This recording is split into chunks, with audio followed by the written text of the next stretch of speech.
July 1943. Inside Sachsenhausen concentration camp, there is a building that does not exist on any map, Block 19. The windows are painted white, the doors are reinforced steel. While the rest of the camp smells of starvation and death, this room smells of fresh linen, oil, and expensive ink. Inside, 142 men are working in total silence. They are not breaking rocks, they are not digging graves, they are standing at high-precision industrial printing presses. One of them, a man named Salomon Smolyanov, holds a Bank of England £5 note under a magnifying glass. He is checking the watermark. The deal offered to these men is simple. If the ink is perfect, if the paper feels exactly like a British note, if the serial numbers match the mathematical algorithm used in London, they will live another week. They get food, they get cigarettes, they get sheets on their beds. But if they fail, if the paper is too smooth or the color is one shade off, they will be executed in the courtyard, behind the block. These men are not soldiers, they are Jewish prisoners. Artists, engravers, and bankers, forced to run the greatest counterfeiting operation in history. Their mission was not to steal money, it was to weaponize it. The goal was to print so much fake currency that the British pound would collapse, triggering hyperinflation and destroying the Allied economy from within. By the end of the war, they would print notes worth £134 million, more than the total reserves of the Bank of England. But as the war turned against Germany, the mission changed. The Nazis demanded the impossible, the US dollar, and the prisoners realized something terrifying. As long as they were printing, they were useful. The moment the job was finished, they were just witnesses. This is the story of how 142 men played a chess game against the SS, using ink and paper to buy time, one day at a time. To understand the crime, we have to go back to Berlin, September 1939. The war is only days old.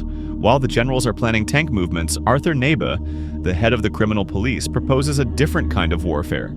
He calls it Operation Andreas. Nebe argues that bombs destroy buildings, but inflation destroys societies. If Germany could flood the skies over Britain with millions of fake notes, people would lose faith in the currency. Trade would stop. The government would fall. It was an elegant, bloodless theory.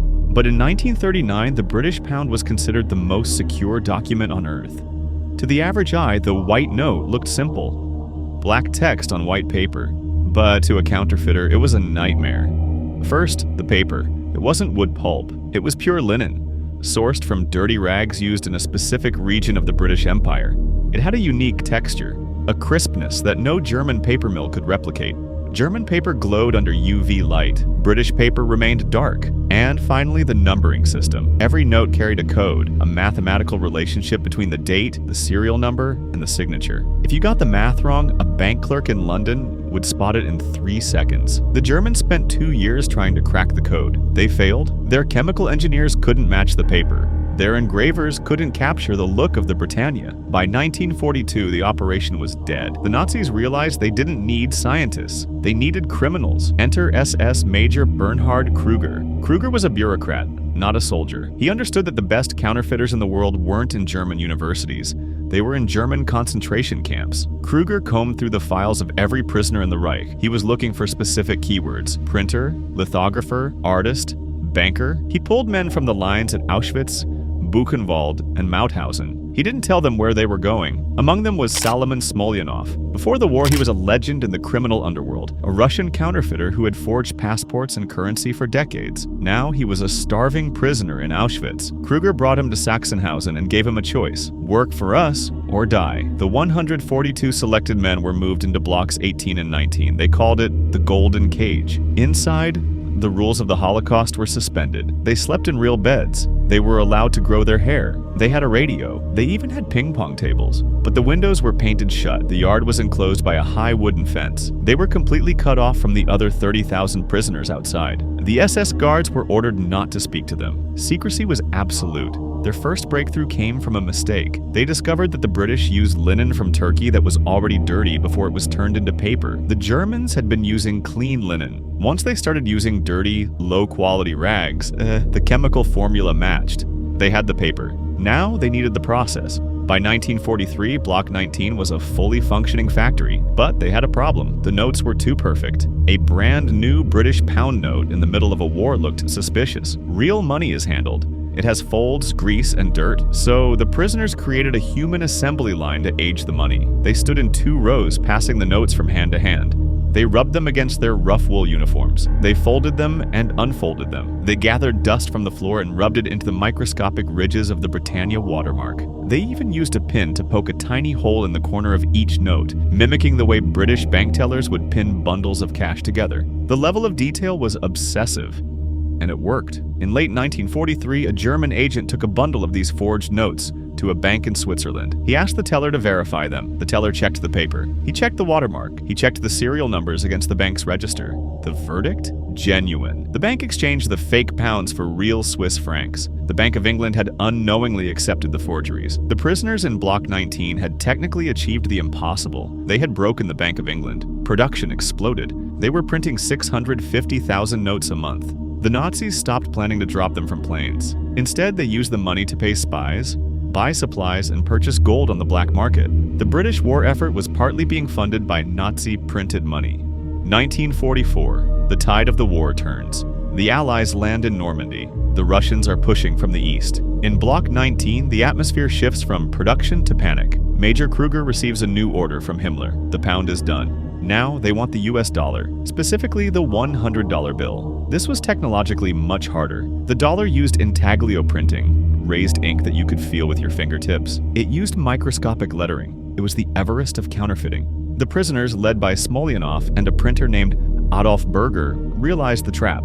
The British notes were already stockpiled. The Nazis didn't need the prisoners for that anymore. The only reason they were still alive was the Dollar Project. If they succeeded in forging the dollar, they would be executed the next day to bury the secret. If they failed, they would be executed for incompetence. Their only option was to delay, to look busy, but produce nothing. They began a campaign of subtle sabotage. Smolyanov claimed the gelatin for the photo negatives was reacting to the cold. They mixed the etching acid slightly wrong, ruining the plates after a few days. They spent weeks calibrating the machines. Kruger was furious. He threatened to shoot them all, but he couldn't. They were the only experts he had. For 4 months, they played this game, working 12-hour shifts to produce failures. They were buying time, waiting for the sound of Allied artillery. February 1945. The Red Army is closing in on Berlin. The order comes to evacuate Block 19. The machines, the plates, the paper, and the prisoners are loaded onto trains. They are sent south to the Austrian Alps, to a small town near Lake Toplitz. The chaos of the collapsing Reich is everywhere. The SS guards are drinking heavily. They know it's over. The final order arrives from Berlin. Liquidate the operation. This meant destroying the machinery and executing the prisoners. The SS officers forced the prisoners to pack the millions of fake pounds into crates. They drove them to the edge of Lake Toplitz. In the middle of the night, they sank the crates into the deep, freezing water. The evidence was gone. Now only the witnesses remained. The prisoners were marched to a tunnel system in Abensee. The plan was to herd them inside and blow up the entrance, but the SS guards were cowards. They saw the American tanks approaching in the valley. Instead of killing the prisoners, the guards threw down their weapons and ran into the forest. On May 5, 1945, the U.S. Army liberated the camp. The 142 men of Operation Bernhard walked out alive.